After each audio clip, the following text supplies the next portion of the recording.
பேசி பேசி தொண்டை போயிடுச்சு. முதல்ல இவ்வளவு சிறப்பான எழுச்சியான அன்பான வரவேற்பு அளித்திருக்கக்கூடிய உங்க அத்தனை பேருக்கும் முதல்ல என்னுடைய நன்றியை நான் தெரிவிச்சுக்கிறேன்.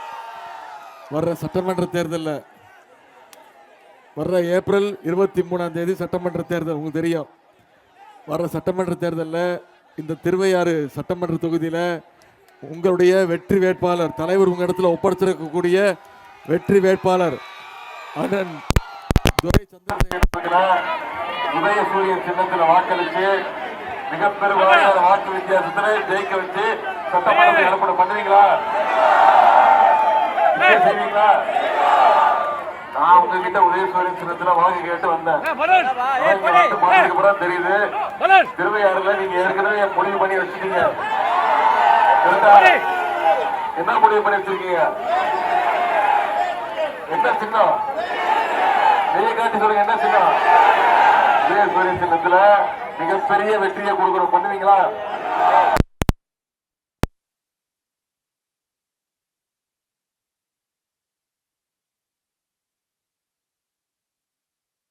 அண்ணன் கோவி செழியன் அவர்களுக்கும் கும்பகோணம் வேட்பாளர் கொடி இறக்கணுமா? கொஞ்சம் ஒரு 5 நிமிஷம் கொடியை மட்டும் இறங்க. கூட்டணி கட்சி தோழர்கள் தயவுசெய்து கொடியை இறக்குனீங்கன்னா பின்னாடி இருக்கவங்க முகம் தெரியல. அண்ணே கொடியை ஒரு 5 நிமிஷம் இறக்குங்க. அண்ணன் அன்பழகன் அவர்களுக்கும் நாடாளுமன்ற உறுப்பினர் சகோதரர் முரசூரி அவர்களுக்கும் தலைமை செயற்குழு உறுப்பினர் திரு செல்வம் அவர்களுக்கும் மாநகர செயலாளர் தஞ்சாவூர் சட்டமன்ற வேட்பாளர் சன் ராமநாதன் அவர்களுக்கும் மாவட்ட துணை செயலாளர் புண்ணியமூர்த்தி, பொதுக்குழு உறுப்பினர் இளவரசி கருப்பையா, ஒன்றிய நகர பகுதி பேரூர் கழக செயலாளர்கள் உலகநாதன், சிவசங்கரன், கல்லணை செல்லக்கண்ணு, முருகானந்தா, கௌதமன், அரசாபகரன், அசோக்குமார், நாகராஜன், ஜெயராமன், அகமது மைதீன், மாவட்ட இளைஞரணி அமைப்பாளர் அருமை தம்பி முகிழ்வேந்தன்,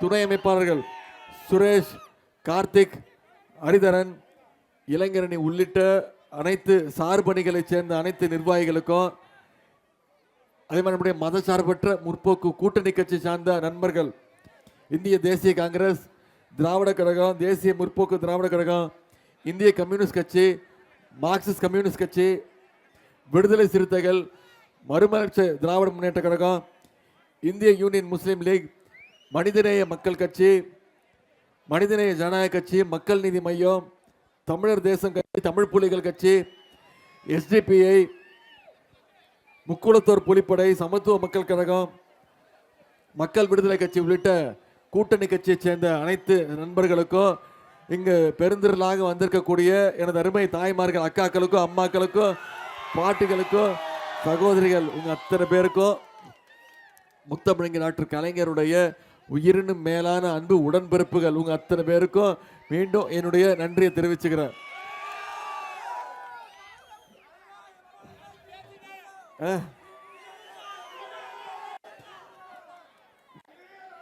ராமநாதபுரம் மாவட்டம், சிவகங்கை மாவட்டம், நேற்று புதுக்கோட்டை மாவட்டம்லாம் முடிச்சுட்டு நேற்று இரவு தான் தஞ்சாவூர் மாவட்டத்துக்குள்ளே நுழைஞ்சேன். எத்தனை மாவட்டத்துக்கு போனாலும் தஞ்சாவூர் மாவட்டத்துக்கு போகும்போது எனக்கு தனி மகிழ்ச்சி, தனி பெருமை. ஏன் இது என் மாவட்டம், இது நம்ம மாவட்டம். தஞ்சாவூர் மாவட்டம் என்றைக்குமே திமுகவோட கோட்டை. போன முறை 8 தொகுதிகளில் எத்தனை ஜெயிச்சோம்? 7 ஜெயிச்சோம். ஒரே ஒரு தொகுதியில் வெற்றி வாய்ப்பை இழந்துட்டோம். இந்த முறை அதுக்கான வேலையும் நம்ம தலைவர் பார்த்து விட்டாரு. எந்த தொகுதியும் உங்களுக்கு தெரியும். அதனால இந்த முறை 8க்கு 8 ஜெயிக்கிறோம். தஞ்சாவூர் மாவட்டம் 100% வெற்றிங்கிறத இந்த தேர்தலில் நிரூபித்து காட்டுறோம். இந்த ஒருங்கிணைந்த தஞ்சாவூர் மாவட்டம் தான் முத்தமிழ் டாக்டர் கலைஞர் அவர்கள் கொடுத்த மாவட்டம். இந்த தஞ்சாவூர் மாவட்டம் கலைஞருடைய கால் அடி படாத இடம் கிடையாது அப்படிங்கிறது இந்த தஞ்சாவூர் மாவட்டத்துடைய பெருமை. 1962 கலைஞர் அவர்கள் ஜெயிச்ச மண் இந்த தஞ்சாவூர் மண். அதே மாதிரி கலைஞர் அவர்கள் எப்பவுமே பெருமையாக சொல்லுவார், நான் டெல்டாக்காரன் அப்படிங்கிறத பெருமையாக சொல்லுவார். அதே மாதிரி நம்முடைய தலைவரும் பெருமையாக சொல்லுவார், நானும் ஒரு டெல்டாக்காரன் அப்படின்வார். நான் இன்னைக்கு பெருமையாக சொல்லி அந்த உரிமையோட வந்திருக்கேன். நானும் ஒரு டெல்டாக்காரன் தான், நானும் உங்களில் ஒருத்தன் தான் அப்படின்ற உரிமையோடு உங்ககிட்ட இன்னைக்கு வாக்கு கேட்க வந்திருக்கேன். இந்த எழுச்சியை பார்க்கும்போது வெற்றி உறுதின்னு தெரியுது. நான் உங்ககிட்ட கேட்பதெல்லாம், சென்ற சட்டமன்ற தேர்தல் பொழுது அண்ணன் துரை சந்திரசேகரன் அவர்களை நீங்கள் கிட்டத்தட்ட 54,000 வாக்கு வித்தியாசத்தில் ஜெயிக்க வச்சிருக்கீங்க. இந்த முறை இன்னும் கொஞ்சம் எக்ஸ்ட்ராவா ஒரு 60,000 வாக்கு வித்தியாசத்தில் ஜெயிக்க வைக்கணும். செய்வீங்களா? 1 லட்சமா பண்ணுவீங்களா? நீங்க மட்டும் 1 லட்சம் வாக்கு வித்தியாசத்தில் அண்ணன் துரை சந்திரசேகரன் அவர்கள் ஜெயிக்க வச்சீங்கன்னா, நான் சத்தியமா சொல்றேன், உறுதியா சொல்றேன், மாசத்துக்கு ஒரு முறை தஞ்சாவூருக்கு வந்து உங்க அத்தனை பேரையும் நான் பார்த்துட்டு போவேன். செஞ்சு கொடுப்பீங்களா? அண்ணன் துரை சந்திரசேகரன் அவர்களை உங்ககிட்ட நான் அறிமுகப்படுத்த வேண்டிய அவசியமே கிடையாது. உங்க ஒவ்வொருத்தர் மூஞ்சி மட்டும் ஒவ்வொருத்தர் பேரும் அவருக்கு தெரியும். அந்த அளவுக்கு உங்களோடு இருக்கக்கூடியவர், மக்களோடு மக்களாக இருக்கக்கூடியவர் அண்ணன் துரை சந்திரசேகரன் அவர்கள். இந்த திருவையாறு தொகுதி மட்டும் கிடையாது, அமைச்சரா? சரி, இந்த கொடியை கொஞ்சம் இறக்குங்க, முக்கியமான விஷயம். சரி, நீங்க சொன்ன மாதிரி 1 லட்சம் ஓட்டு வாக்கு வித்தியாசம் ஜெயிச்சு கொடுத்துருக்கேன். நான் தலைவர்கிட்ட போய் சண்டை போட்டு அவரை அமைச்சராக்குறேன். 1 லட்சம் வாக்கு. சரி, உங்களுக்கு வேணாம், எனக்கு வேணாம், 60,000 வாக்கு செஞ்சு காட்டுவீங்களா? நிச்சயம் பண்ணி காட்டுவீங்களா? நீங்க சொன்னதை செஞ்சிட்டீங்கன்னா நான் சொல்றதை செஞ்சு காட்டுறேன். அப்புறம் அவர் எனக்கு பரிந்துரை பண்ணணும், என்ன அமைச்சராக்கிறதுக்கு அவர் பரிந்துரை பண்ணணும். நானும் ஒரு வேட்பாளர், அது தெரியுமா உங்களுக்குலாம்? நானும் இந்த தேர்தலில் போட்டி போடுறேன். நானே மறந்துடுறேன் அடிக்கடி அதை. என் தொகுதிக்கு எந்த தொகுதியில் போட்டி போடுறேன் தெரியுமா? சென்னையில் சேப்பாக்க திருவல்லிக்கேணி தொகுதி. 2வது முறை தலைவர் அவர்கள் வாய்ப்பு கொடுத்துருக்குறாங்க. என் தொகுதிக்கே நான் இன்னைக்கு ஒரே ஒரு நாள் தான் போயிருக்கேன் வாக்கு கேட்டு. என் தொகுதியை விட்டுட்டு இன்னைக்கு திருவையாறு தொகுதிக்கு வந்து அண்ணன் சந்திரசேகரன் அவருக்கு வாக்கு கேட்குறேன்னா என்ன அர்த்தம்? என் வெற்றி எனக்கு முக்கியம் இல்லை, என் வெற்றியை விட அதிக முக்கியம் அண்ணன் துரை சந்திரசேகரன் அவருடைய வெற்றி. நம்ம எல்லாருக்கும் முக்கியமான வெற்றி. அதை செஞ்சு கொடுப்போமா? நீ திருப்பி எனக்கு ஞாபகப்படுத்துற, கன்ஃபார்ம் பண்ணிக்கிறீங்களா? நான் சொல்றேன்ல, 60,000 வாக்கு வித்தியாசம், அண்ணா அமைச்சர் கன்ஃபார்ம். இது வரைக்கும் 5 முறை உங்களுடைய அன்பை பெற்று, உங்களுடைய வாக்குகளை பெற்று அவர் சட்டமன்ற உறுப்பினர் ஆயிட்டாரு. இந்த முறை 6 அடிக்கணும். திருவையாறு சட்டமன்ற தொகுதி இந்த முறை 6 அடிச்சு 6வது முறையாக அண்ணன் அவர்களை ஜெயிக்க வைக்கணும். இந்த பகுதிக்கு இவ்வளவு தைரியமா வந்து உரிமையோட நீங்களும் 5 முறை வெற்றி பெற வச்சிருக்கீங்க. இந்த 5 வருஷத்துல என்னென்ன திட்டங்களை அண்ணன் சந்திரசேகரன் அவர்கள் இந்த தொகுதிக்கு பண்ணி கொடுத்துருக்கிறாரு அப்படிங்கிறது ஒரு சின்ன எடுத்துக்காட்டு ஞாபகப்படுத்த விரும்புகிறேன். பூதலூர் திருவையாறு ஒன்றியத்தில் 220 குடியிருப்பு பகுதிகளில் 234 கோடி ரூபாய் மதிப்பீட்டில் கூட்டு குடிநீர் திட்டம் கொண்டு வந்தது உங்களுடைய சட்டமன்ற உறுப்பினர் அண்ணன் சந்திரசேகரன் அவர்கள். அரசூர், மணக்கரம்பை, காட்டுக்கோட்டை, கண்டியூர், கீழ திருப்புந்தூர்த்தி, கல்யாணபுரம், பெரும்புலியூர், திருவையாறு, வில்லங்குடி ஆகிய ஊர்களில் 192 கோடி ரூபாய் செலவில் புதிய புறவழிச்சாலை அமைக்கப்பட்டிருப்பது அண்ணனுடைய முயற்சி. திருக்காட்டுப்பள்ளியில் போக்குவரத்து நெரிசலை குறைக்கிறதுக்கு இன்னைக்கு 53 கோடி ரூபாய் ஒதுக்கீடு செய்யப்பட்டு புதிய புறவழிச்சாலை செஞ்சிருக்கிறது அண்ணனுடைய முயற்சி. வெண்ணாற்றின் குறுக்கே உயர்மட்ட பாலம் அமைக்கின்ற பணிகள் இன்னைக்கு நடைபெற்று கொண்டிருக்கிறது. அதை கொண்டு வந்தது அண்ணன் துரை சந்திரசேகரன் அவர்கள். செங்கப்பட்டியில் 300 ஏக்கரில் 120 கோடி ரூபாய் மதிப்பீட்டில் புதிய சிப்காட் அமைக்கப்பட உள்ளது. அதை கொண்டு வந்தது அண்ணன் துரை சந்திரசேகரன் அவர்கள். பூதலூர் ஒன்றியம் பூதக்குடி ஊராட்சியில் புதிய கால்நடை தீவன தொழிற்சாலை கொண்டு வந்திருக்கிறாரு உங்களுடைய சட்டமன்ற உறுப்பினர். இன்னைக்கு திருவையாறு பேரூராட்சி இன்னைக்கு நகராட்சியாக தரம் உயர்த்தப்பட்டிருக்கு. அதற்கு காரணம் உங்களுடைய சட்டமன்ற உறுப்பினர். 42 கோடி ரூபாய் மதிப்பீட்டில் தென் பெரம்பூர் பாலம் அமைக்கின்ற பணிகள்.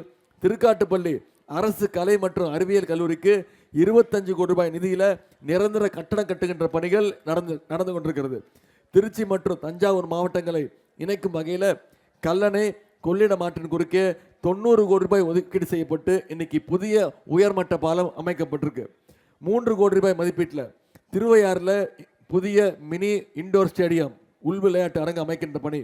திருக்காட்டுப்பள்ளி பேரூராட்சியில் நேதாஜி மார்க்கெட் 50 கோடி ரூபாய் ஒதுக்கீடு செய்யப்பட்டு திட்டை ஊராட்சியில் ரயில்வே மேம்பாலம் அமைக்கின்ற பணிகள்னு இப்படி எத்தனையோ பணிகளை இந்த திருவையாறு தொகுதிக்கு அண்ணன் அவர்கள் செஞ்சு கொடுத்துருக்குறாங்க. இது தவிர ஒரு பெரிய லிஸ்டே கொடுத்துட்டாரு. கோரிக்கை அவர் சொல்லிட்டாரு, மீண்டும் நம்முடைய தலைவர் தான் முதலமைச்சராக போறாரு, மீண்டும் திராவிட மாடல் 2.2 ஆட்சி அமைய போது உருவுதி, கோரிக்கைகள்லாம் கொடுத்துருக்கிறேன், இந்த கோரிக்கைகள்லாம் செஞ்சு கொடுக்கணும்னு அவர் சொல்லிட்டாரு. அவர் தான் அமைச்சராக போறாரு. அப்புறம் என்ன, நிச்சயம் உங்க கோரிக்கைகளை நிறைவேற்றி கொடுத்துருவாரு.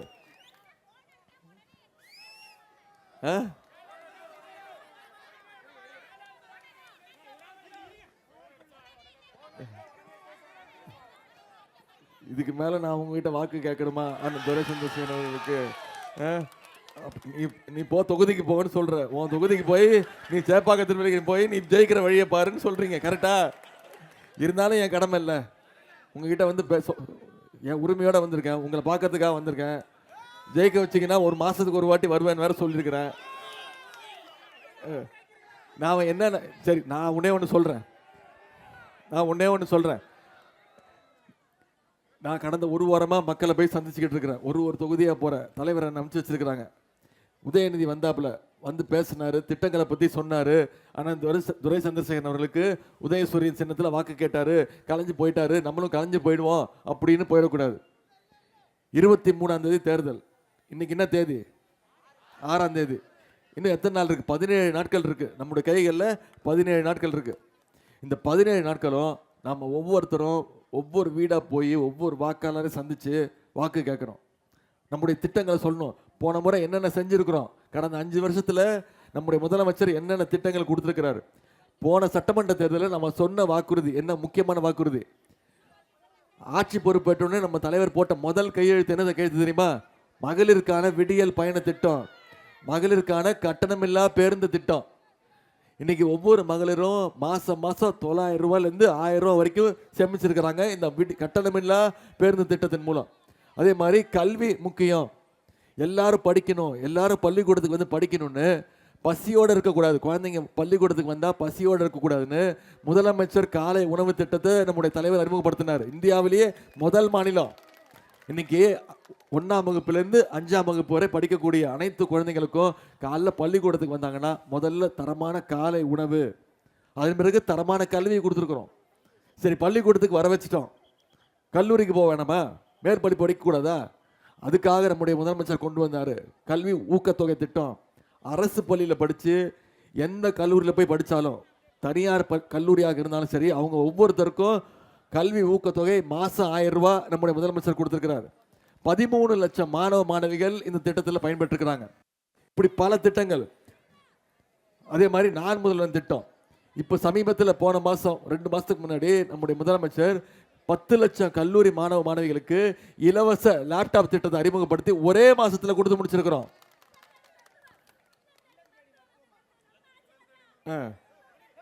சரி, நன்றி. 10 லட்சம் மாணவ மாணவிகளுக்கு லேப்டாப் கொடுத்துருக்குறோம்.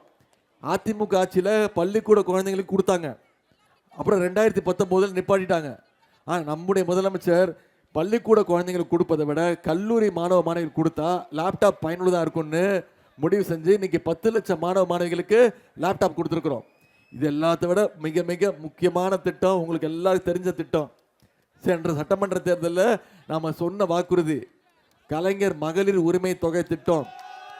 இன்னைக்கு கடந்த 3 வருஷமா 1,31,00,000 மகளிருக்கு மாசம் 1000 ரூபாய் நம்முடைய முதலமைச்சர்கள் கொடுத்துருக்குறாங்க. அந்த திட்டத்தை எப்படியாவது நிப்பாட்டணும்னு அதிமுகவும் பாஜகவும் சதி பண்ணாங்க. தேர்தலை காரணம் காட்டி நிப்பாட்டிடலாம் அப்படின்னு நீதிமன்றத்துக்கு போனாங்க. ஆனால் நம்முடைய தலைவர் சும்மா விடுவாரா? 1000 ரூபா கொடுத்தா நிப்பாட்டுறீங்களா? நான் கொடுக்குறேன் 5000 ரூபான்னு பிப்ரவரி மாதம், மார்ச் மாதம், ஏப்ரல் மாதம் 3 மாதத்துக்கு சேர்த்து 1000 ரூபா, 3000. கோடைகால சிறப்பு நிதி 2000ன்னு 5000 ரூபா நம்முடைய முதலமைச்சர் கொடுத்தாங்க. நம்முடைய முதலமைச்சர் தலைவர் காலைல 6 மணிக்கெல்லாம் உங்களுடைய வங்கி கணக்கில் 5000 ரூபா வர வச்சாரு. ஆனால் மகளிர் என்ன பண்ணீங்க? 9 மணிக்கெல்லாம் போய் பேங்க்ல எடுத்துட்டீங்க. ஷார்ப்பு. என்ன காரணம்? மோடி எடுத்துட போறாரு, மினிமம் பேங்க் பேலன்ஸ் இல்லைன்னு சொல்லி மோடி அந்த பணத்தை எடுத்துட போறாருன்னு அந்த பயத்தில் போய் மகளிர் தெளிவாக எடுத்தீங்க. இப்போ நம்ம முதலமைச்சர் இன்னொரு வாக்குறுதி கொடுத்துருக்கிறாரு. திராவிட மாடல் 2.2 ஆட்சி அமைஞ்சோடனே மகளிர் உரிமை தொகை 1000 ரூபா இல்லை, உயர்த்தி 2000 ரூபா கொடுப்போம் அப்படின்னு மாதம் 2000 ரூபா மகளிர் உரிமை தொகைன்னு வாக்குறுதி கொடுத்துருக்கிறாரு. அதே மாதிரி காலை உணவு திட்டம் 5ஆம் வகுப்பு வரைக்கும் கிடையாது, 8ஆம் வகுப்பு வரைக்கும் அப்படின்னு விரிவுபடுத்தப்படும்னு வாக்குறுதி கொடுத்துருக்கிறார். ஓஏபி முதியோர் உதவித்தொகை 1200 இல்லை 2000 ரூபா கொடுப்பேன்னு வாக்குறுதி கொடுத்துருக்கிறார். 50 லட்சம் இளைஞர்களுக்கு வேலை வாய்ப்பு திட்டம் உருவாக்கப்படும் வாக்குறுதி கொடுத்துருக்கிறோம். புதுமை பெண் திட்டம், தமிழ் புதுமை திட்டம், கல்வி ஊக்கத்தொகை 1000 ரூபாய் இல்லை 1500 ரூபாயாக உயர்த்தப்படும் வாக்குறுதி கொடுத்துருக்கிறோம். மகளிர் சுய உதவி குழுக்களுக்கு எந்தவித கேரண்டி இல்லாமல், பிணை இல்லாமல் 5 லட்சம் ரூபாய் வரைக்கும் கடன் வழங்கப்படும் வாக்குறுதி கொடுத்துருக்குறோம். அதே மாதிரி அடுத்த 5 வருஷத்தில் 10 லட்சம் கலைஞர் கனவு இல்லம் கட்டப்பட்டு யார் யாருக்கெல்லாம் வீடு இல்லையோ அத்தனை பேருக்கும் வீடு கட்டி தரப்படும். கலைஞர் கனவு இல்ல திட்டம்ல வீடு கட்டி தரப்படும் வாக்குறுதி கொடுத்துருக்குறோம். இன்னொரு முக்கியமான வாக்குறுதி உங்க எல்லாருக்கும் தெரிஞ்சிருக்கும். ஏற்கனவே ஆட்சி அமைஞ்சோடனே நம்முடைய தலைவர் முதலமைச்சர் ஒவ்வொரு மகளிருக்கும் 8000 ரூபா மதிப்புள்ள ஒரு கூப்பன் கொடுத்துருவோம். அந்த கூப்பன் வச்சு வீட்டுக்கு என்ன தேவையோ மகளிர் நீங்களே உங்கள் வீட்டுக்கு என்ன மின் சாதன பொருட்கள் தேவையோ அதை நீங்களே முடிவு பண்ணி நீங்களே வாங்கிக்கலாம். இந்த திட்டங்கள்லாம் நடைபெறணும்னா வர்ற சட்டமன்ற தேர்தலில் மிகப்பெரிய வெற்றியை தேடி தரணும். பண்ணுவீங்களா? இவ்வளவு திட்டங்கள் பண்ணதுனால தான் இன்னைக்கு இந்தியாவிலேயே நம்முடைய தமிழ்நாடு நம்பர் 1 ஸ்டேட், வளர்கின்ற மாநிலங்களில் முதல் இடத்தை பிடிச்சிருக்கிறோம். 11.19% வளர்ச்சியோடு இன்னைக்கு தமிழ்நாடு இந்தியாவிலே நம்பர் 1 ஸ்டேட். நாம இவ்வளவு சாதனைகள் செஞ்சிருக்கிறோம். இது எதுக்காவது ஒன்றிய பாஜக அரசு நமக்கு துணை நின்றுருக்கா? நமக்கு ஏதாவது திட்டங்கள் கொடுக்குறாங்களா ஒன்றிய அரசுலேருந்து? நமக்கு வர வேண்டிய நிதி பகிர்வு வரல. நேற்று ஒன்றிய கல்வி அமைச்சர் தர்மேந்திர பிரதான் அவர்கள் சொல்லியிருக்கிறார், 3200 கோடி கல்வி நிதி நமக்கு கொடுக்க வேண்டிய கடன் இல்லை, நிதி கொடுக்க முடியாதுன்ட்டார். புதிய கல்விக் கொள்கையை ஏற்றுக்கணும், மும்மொழி கொள்கையை மீண்டும் தமிழ்நாட்டுக்குள்ளே நுழைக்கணும்னு ஒன்றிய அரசு முயற்சிக்குது. மும்மொழி கொள்கையை ஏற்றுக்கிட்டா என்ன ஆகும்? மீண்டும் ஹிந்தி கற்றுக்கணுன்ற நிலைமை தமிழ்நாட்டுக்கு வரும். நாம் என்றைக்குமே தமிழ் இல்லை ஆங்கிலம் இருமொழி கொள்கை தான் அப்படிங்கிறது தான் தமிழ்நாட்டுடைய ஒரே கொள்கை. இருமொழி கொள்கையை தவிர எதையும் ஏற்றுக்க முடியாதுன்னு நாம் சொல்லிட்டு இருக்கிறோம். எனவே நம்ம தலைவர் அடிக்கடி சொல்கிறார்ல, இந்த சட்டமன்ற தேர்தல் தமிழ்நாடு அணியா டெல்லி அணியாங்கிற தேர்தல்.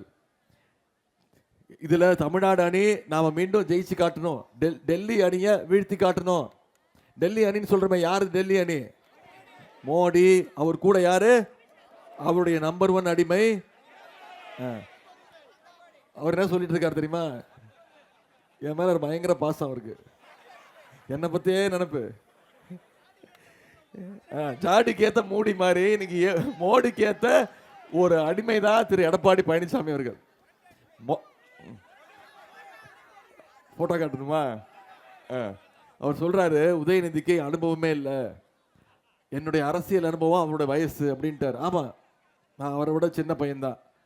கண்டிப்பா அவருக்கு இருக்கிற அனுபவம் எனக்கு கிடையாது. இந்த அனுபவம்லாம் எனக்கு கிடையாது. தெரியுதாம்மா என்னன்னு? ஞாபகம் இருக்கா? கொஞ்சம் ரிவைண்ட் பண்ணி பாருங்க. தெரியுதா என்னன்னு? கீழே ஒருத்தர் படுத்திருக்காரு, நீங்க வேற எதாவது நினைச்சுக்க போறீங்க. கரப்பாம்பூச்சி தெரியுமா? மண்புழு. என்னை பத்தி பேசுறாரு. இந்த அனுபவம்லாம் எனக்கு கிடையாதுமா. பதவிக்காக யார் காலையும் விழுகிற அனுபவம் எனக்கு கிடையாது. எனக்கு இருக்கிற அனுபவம்லாம் சுயமரியாதை அனுபவம் தான். கலைஞர் கற்றுக் கொடுத்தது தான் திராவிட இயக்க கொள்கை, சுயமரியாதை மட்டும்தான் எனக்கு தெரிஞ்ச அனுபவம். முதல்ல ஜெயலலிதா அம்மா காலில் விழுந்து கிடந்தாரு. அப்புறம் அந்த அம்மா இறந்த பிறகு இந்த அம்மா காலை பிடிச்சாரு. அப்புறம் இந்த அம்மா ஜெயிலுக்கு போயிட்டாங்க. அப்புறம் டிடிவி தினகரன் காலில் விழுந்தாரு. அப்புறம் அவரை கழட்டி விட்டுட்டு ஓபிஎஸ் அவர் காலில் விழுந்தாரு. இப்போ அவர் நம்ம கிட்ட வந்துட்டாரு. அவர் போனோடனே எல்லாரையும் கழட்டி விட்டு இப்போ என்ன பண்ணிட்டாரு, வேற டெல்லிக்கு போய் மோடி காலை பிடிச்சி தொங்கிட்டு இருக்கிறாரு இந்த எடப்பாடி பழனிசாமி அவர்கள். மொரட்டு பக்தர்கள் பார்த்துருப்பீங்க, மொரட்டு தொண்டர்கள் கேள்விப்பட்டிருப்பீங்க. எங்கேயாவது பார்த்துருக்கீங்களா ஒரு மொரட்டு அடிமைய? இன்னைக்கு இந்தியாவிலே நம்பர் 1 மொரட்டு அடிமை திரு எடப்பாடி பழனிசாமி அவர்கள் தான், மோடியுடைய மொரட்டு அடிமை. அந்த அடிமை கூட்டத்தை டெல்லியிலிருந்து தமிழ்நாடை எப்படியாவது ரிமோட் கண்ட்ரோல் மூலம் கண்ட்ரோல் பண்ண நினைக்கிறாங்க. அந்த ரிமோட் கண்ட்ரோல் தான் திரு எடப்பாடி பழனிசாமி அவர்கள். நாம மீண்டும் மீண்டும் சொல்லுவோம், தமிழ்நாடு என்னைக்குமே டெல்லிக்கு அவுட் ஆஃப் கண்ட்ரோலில் தான் இருப்போம். இது சுயமரியாதை மண். அதுக்கு இந்த தேர்தலில் மிகப்பெரிய வெற்றியை நாம் அடையணும். திருவையாறு சட்டமன்ற தொகுதியில் குறைஞ்சது நீங்கள் கொடுத்துருக்கீங்க, வாக்குறுதி கொடுத்துருக்கீங்க 60,000, மறக்க மாட்டேன். 60,000 வாக்கு வித்தியாசத்தில் நான் துரை சந்திரசேகரன் அவர்களை ஜெயிக்க வைக்கணும். செய்வீங்களா? உங்களை எல்லாம் அன்போடு கேட்கிறேன், பண்போடு கேட்கிறேன், பாசத்தோடு கேட்கிறேன், உரிமையோடு கேட்கிறேன், உங்க வீட்டு பிள்ளையாக இருந்து கேட்கிறேன், உங்களில் ஒருத்தனாக இருந்து கேட்கிறேன். இன்னும் பெருமையா பூரிப்பா சொல்லணும்னா தலைவருடைய மகனாக இருந்து கேட்கிறேன், டாக்டர் கலைஞருடைய பேரனாக இருந்து கேட்கிறேன். உதயசூரியன் சின்னத்தில் அண்ணன் துரை சந்திரசேகரன் அவர்களுக்கு வாக்களித்து மிக பெருவாரியான வாக்கு வித்தியாசத்தில் ஜெயிக்க வச்சு அவரை சட்டமன்றத்துக்கு அனுப்புங்க. உங்க தொகுதிக்கு என்னென்ன தேவையோ நம்முடைய முதலமைச்சர் அவர்கள் நிச்சயம் செஞ்சு கொடுப்பார் என்ற வாக்குறுதியை உங்களுக்கு கொடுக்கிறேன். ஆதரிப்பீர்.